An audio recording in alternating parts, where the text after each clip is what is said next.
What is going on YouTube? It is your boy MrBaboon back with a reaction video. This time we are reacting to Catherine the Great, episode 2.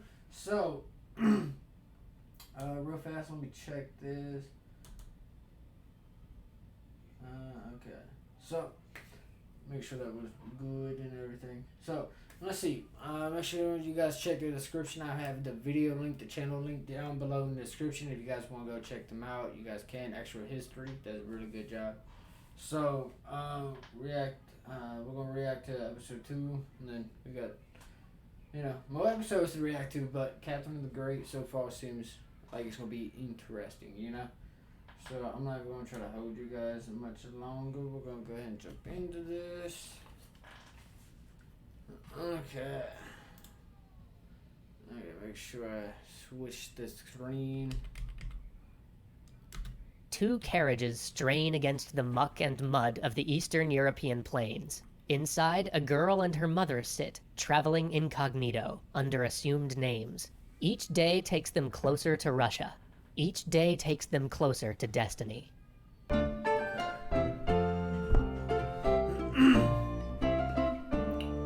For the first time in her life, Sophia was celebrated as someone special. Upon her arrival in Russia, the local fort fired its guns in her honor. People whispered of her presence as her sleighs chased the court from the Winter Palace to Moscow. When they caught up with Elizabeth's court, they were greeted by ministers, and then, to Sophia's delight, Peter himself. His fish-like appearance, nervous disposition, and his tendency to babble had not abated at all since they met when she was 10, but he was enthusiastic to see her, and her heart soared at the prospect of such a regal match. Then they were led in to see the Empress. Sophia was overwhelmed by the dazzling splendor. Never in her life had she seen such majesty. And so the ensuing days passed with her at Peter's side, and with each passing day she learned a little bit more about how boorish and unconcerned with his position Peter was. He told her about how much he loathed Russia. He barely even spoke the language, instead preferring German in all things. He hated the culture and the religion, planned to remain a Lutheran. He even told her that he did not love her, and rather was in love with someone else, but was resigned to marry her because his aunt wished it. Meanwhile, Sophia began to realize that it wasn't Peter she had to please, but rather the Empress, Elizabeth. She took rapidly to her study of Russian and the Russian Orthodox faith. This pleased Elizabeth, but Sophia took to her studies almost too much, staying up late at night in the harsh Russian cold to continue her practice. Soon she fell ill. Elizabeth herself rushed to nurse her, but it was pneumonia. Not many survived that disease in those days, and her recovery was made all the more difficult by the doctor's insistence on bloodletting. For weeks she lay at death's door. But as the sickness burned through her, rumor of how she contracted the disease spread. Her love of Russia, for that's how everybody perceived her ardent studies, was made known, and she became beloved, even as she slipped in and out of consciousness. Then came a moment where everyone thought it was the end. Her mother requested a Lutheran priest, but Sophia, with what little strength was in her, asked for an Orthodox priest instead, and rumor of this washed throughout the land. But even as Sophia's esteem was rising, her mother's came crashing down. Shortly after Sophia recovered, a series of letters that Johanna, Sophia's mother, had sent were intercepted. What the hell is that? Intercepted. I wonder what that can mean. There's nothing that's worse than... The King of Prussia had asked her to help him displace the Russian diplomat Bestishev at Elizabeth's court, and at this she failed spectacularly. Vastly underestimating her opponent, she got caught sloppily speaking ill of him, the Queen, and Russia. Elizabeth's ire was intense, and Sophia sat within the blast radius. A courier burst in on Sophia and Peter while they were playing and told Sophia that she was to pack, that she was to be sent away immediately. Luckily, before her exile, she managed to get a moment with Elizabeth and humble herself before her. Elizabeth's fury abated, and she decided that the child could still marry her nephew. She even allowed Sophia's mother to stay, although her standing at court was greatly diminished. Elizabeth even accelerated things, pushing forward Sophia's formal conversion to Russian Orthodoxy so that the official betrothal could take place. But at the dinner after the betrothal, Johanna exploded in an outburst when she was not seated at the table reserved for royalty, saying that she would not be seated with mere ladies of the court. Elizabeth obliged her and sat her in a totally separate room by herself. With Sophia's conversion to Orthodoxy came a new name. She was rechristened Ekaterina, or as we know her in English, Catherine. After this, Catherine spent her days in the royal life, dancing, attending court, going to balls, simply counting down the days until the wedding. But then tragedy struck. Peter was laid low with smallpox. Catherine waited nervously for news. Eventually, Peter recovered, but he was disfigured, his already batrachian features now marred by the scars of the disease. The first time Catherine looked upon him, she was horrified. But the illness also stirred a resolve in the Empress Elizabeth. The realm needed an heir. There was no time to wait, no time to risk some other horrible malady. And so, Catherine and Peter were married. The affair was grand, full of splendor. Catherine's dress was of the finest make, and she was decked out with jewels. All of the highest and most notable members of the court were there. There was dancing and revelry, and then at last, the ladies of the court escorted her to her bedchamber. There, not knowing what to do, she waited alone. And she waited. And waited. 2 hours later, Peter showed up, reeking of alcohol, and crashed onto the bed, passing out in an instant. At last, her marriage had freed her from her mother, but now Catherine had a new humiliation and torment. Her husband showed no affection for her, and spent all of his days playing buffoonish children's games, making his servants dress up like soldiers and march around his room.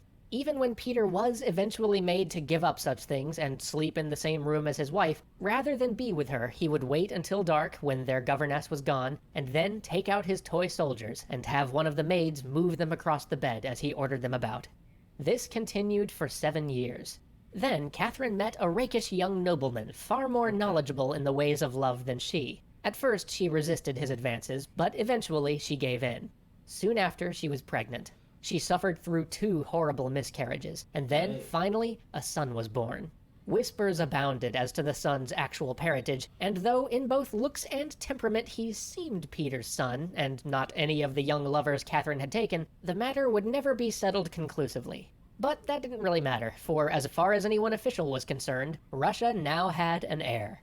And so life moved apace, with Peter and Catherine living separate lives with separate loves, with their little court outside the halls of power. Then Elizabeth died. All of a sudden, Peter was made emperor, and life changed. In 1762, he took the throne, and one of his first orders was to reverse his aunt's military policies. For years, Russia had struggled in the 7 Years' War, that same war that kicked off the American Revolution and, through doing so, eventually led to Bolivar. Russia had exhausted innumerable men and material trying to break the might of Prussian arms. After so many years of fighting, they were on the verge of success. Prussia was nearing utter collapse. Berlin itself was on the verge of falling. But then, Peter offered Prussia peace, giving back everything that had been won by Russian sacrifice and strength of arms. It was the second miracle of the House of Brandenburg. It saved Prussia and Frederick the Great, but it sat ill with the Russian people. It sat even worse with the Russian military and nobility. Catherine was horrified. Peter was more concerned with his title as Duke of Holstein than being Tsar of Russia. He had just given up on the most important war in the world in order to turn all of Russia's might against Denmark so that he might restore some small claim of the House of Holstein that they'd lost years before. And though some of his domestic policies were progressive and hailed as necessary reforms, for the most part, Catherine watched him blunder from one alienating act to another. Even during the funeral of his own aunt, while Catherine showed herself to be the model of orthodox humility and respect, Peter didn't even make an effort to appear to care about orthodox customs and made a mockery of Elizabeth's funeral. He would go even further with his contempt for the church, trying to secularize all church property, and even demanding that clergy shave their beards. But it really was the campaign in Denmark that doomed him. Such an act, so completely disconnected from the interests of Russia, showing such complete disregard for the honor of the army, or even the well-being of its men, was one step too far. And more foolishly still, against the direct counsel of Frederick the Great, the very man who he so admired, and whose peer he now considered himself to be, Peter let this little war pull him away from Moscow, to remove him from the center of power and the court. Soon a plot began to form to replace Peter, and at the center of that plot was his replacement, his wife. Join us next time for a coup, a coronation. So she's about to take over. Shit, okay. So she's about to take over and become queen, pretty much. I do believe. So that's definitely gonna be intriguing. Real fast though, we're gonna take a dab. We're gonna use the nectar collector. So, if you guys have enjoyed, make sure you guys do like, comment, subscribe, turn on the post notifications. That way you guys never miss a video or a live stream that I post on here. So,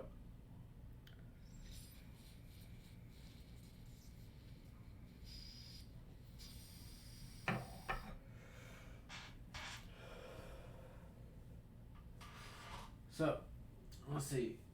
Make sure you guys check the description too. I will have the video and the channel link down below in the description. I'm gonna take one more and then we're gonna end it. Positivity is key, motivation is key, happiness is key.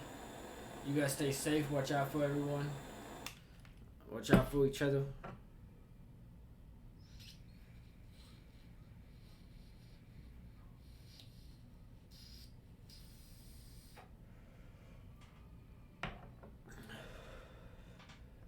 Alrighty.